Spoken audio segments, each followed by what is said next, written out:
É impressionante a capacidade do Internacional de frustrar o seu torcedor.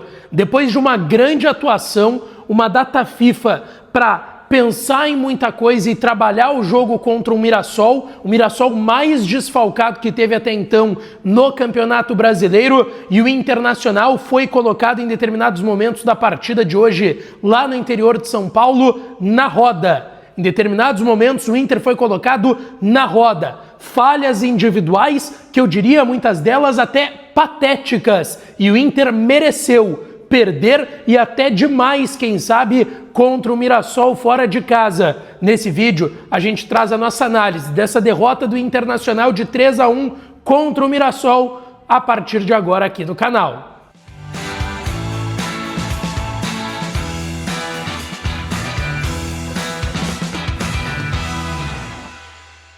Fala, minha rapaziada, sejam bem-vindos a mais um vídeo aqui no canal. Antes, não te esquece, deixa o teu like no vídeo, te inscreve no canal e ativa o sininho das notificações por aqui. E é claro que esse conteúdo e todos os outros com apoio de KTO, kto.bet.br.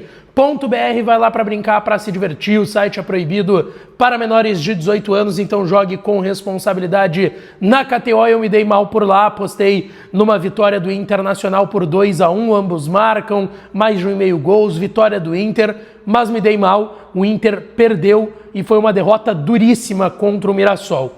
E é impressionante, tá, rapaziada, o jeito com que o Inter consegue, por vezes, eu vou dizer iludir, mas não no sentido pejorativo da palavra, mas animar o seu torcedor, talvez seja um termo mais adequado, animar o seu torcedor depois de uma grande vitória que teve, jogando muito bem, muito melhor do que o Botafogo naquele jogo no estádio Beira-Rio.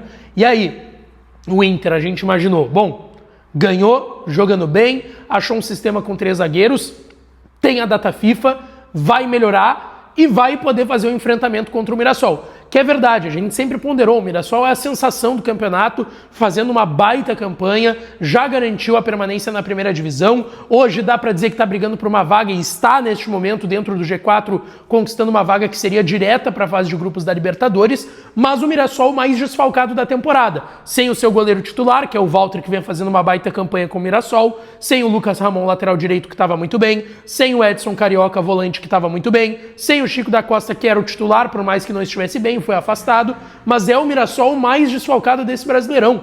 E o Inter foi para lá para não jogar futebol. O Inter não mudou a sua escalação, começou com os 3 zagueiros, aquilo que a gente estava falando, o Romero, que muita gente discutia, será que tinha que ser o Prado e não o Romero? Enfim, o Romero começou o jogo, mas vale a gente salientar aqui, o Inter não jogou absolutamente nada. Um jogo que começou ruim para os dois lados, os dois não estavam bem, até o gol do Mirassol numa falha clamorosa do Antony, uma falha clamorosa do goleiro do Internacional. Um escanteio, uma cabeçada para trás e o Antony, com uma bola limpa para ele, que ele podia encaixar a bola se ele quisesse, ele cai e com o braço direito ele dá um tapa para dentro. Ele dá um tapa com o braço direito, com a mão direita para dentro do gol. Nada me explica essa falha, esse frango do Antony. Nada. O jogo, por exemplo, contra o Fluminense, que ele teve um frango também, ali também nada explicava, mas assim, ali tinha o contexto talvez de um desvio, enfim. Hoje nada explica esse frango do Antony. Nada explica esse frango do Antony.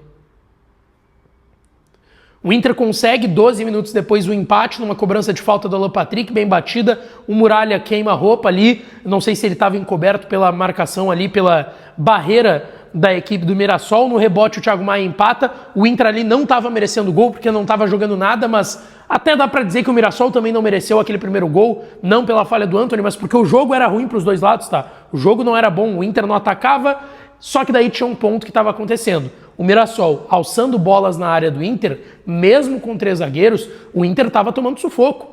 Todos os cruzamentos do Mirassol resultavam em cabeçadas do ataque da equipe paulista. Todos. O Inter não conseguia tirar uma bola.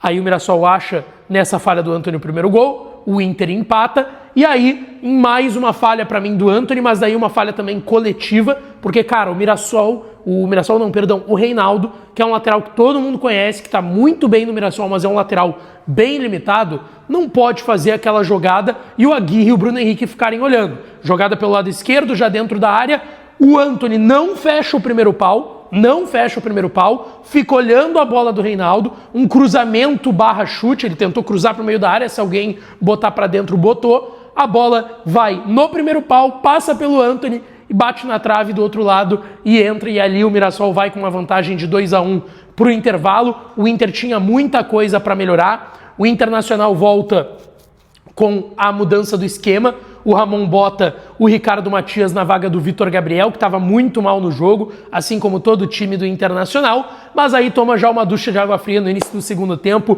com mais uma vez alguém fazendo o Bernabé de gato e sapato. Dessa vez foi o Negueba, atacante do Mirassol. Ele domina uma bola do lado direito, ele só limpa para fora. Ele só tem o trabalho de limpar para fora. Só isso. O Bernabé olha ele limpar para fora, era óbvia a jogada do Negueba, era a coisa mais óbvia do mundo essa jogada. Ele domina com a perna direita, limpa para fora, bate no cantinho do Antony. Tem gente discutindo se o Antony poderia chegar na bola, eu até não sei, tá? Mas as duas primeiras já foram falhas grotescas do Antony, tá? Grotescas. Uma ele não fecha o primeiro pau no segundo gol e a outra ele espalma para dentro. Agora essa eu até não sei se foi falha, mas para mim, principalmente, passa pelo Bernabé. E aí o Mirassol, cara, uma tranquilidade, uma facilidade para jogar mesmo com os desfalques no segundo tempo. Uma facilidade, no primeiro tempo eu falei da facilidade, o Mirassol não fazia um bom jogo nem o Inter, mas o Mirassol tinha uma facilidade para levantar a bola na área e todas as bolas chegavam nos jogadores do Mirassol. No segundo tempo, pior do que isso, porque isso seguiu acontecendo. O Mirassol tinha facilidade e tranquilidade para tocar a bola no campo do Inter. Com tranquilidade, gente, o Inter não melhorou nada. O Inter foi, nesse jogo de hoje do Mirassol, o mesmo Inter que estava jogando que a gente estava criticando com o Roger. O mesmo. Exatamente o mesmo. E essa derrota que, vamos lá, talvez um empate ou talvez até uma vitória, pudesse já garantir, ó, não vai cair, não tem nem briga. Essa derrota já me deixa na dúvida, por exemplo, para o jogo contra o Sport, que o Inter estava fazendo promoção de ingresso para levar o torcedor ao estádio. Que torcedor agora, claro, o torcedor vai pela camiseta muitas vezes, mas agora, mesmo com as promoções, eu não vislumbro um Beira-Rio dessa vez lotado. Talvez uma vitória hoje importasse para isso. E aí depois tem Bahia e Fluminense fora de casa, duas pedreiras. Não vou dizer que maiores que o Mirassol, porque o Mirassol está melhor do que os dois, mas pedreiras. O Bahia fora de casa e o Fluminense.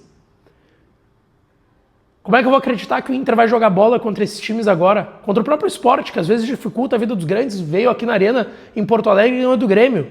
Ganhou de outros adversários também.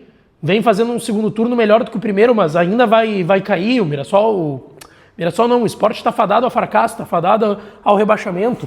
Então assim, cara, o Inter voltou a ter os mesmos problemas. O Ramon até tenta ali trocar, depois que ele troca o esquema, né, tirando o Vitor Gabriel e botando o Ricardo Matias, ele tenta botar o Bruno Gomes, que também entra mal, bota no lugar do Bruno Henrique, que fez uma partida deplorável.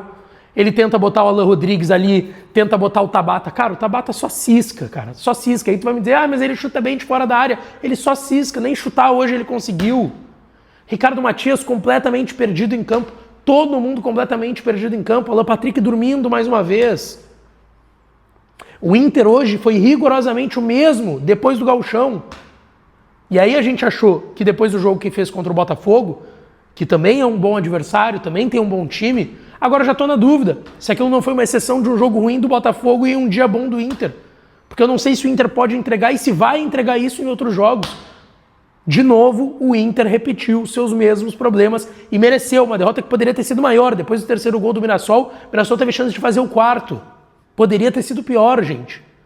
O Inter, em determinados momentos da partida, entrou na roda para o Mirassol.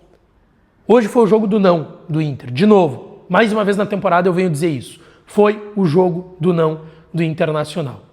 Bom, daqui a pouco eu volto com tudo que aconteceu no vestiário do Inter, o que foi falado na zona mista, na coletiva do Ramon e do Emiliano, e a gente traz aqui no canal, tá? Deixa teu like, te inscreve, ativa o sininho que eu volto para falar mais do Colorado por aqui. Beijo, um abraço e até a próxima.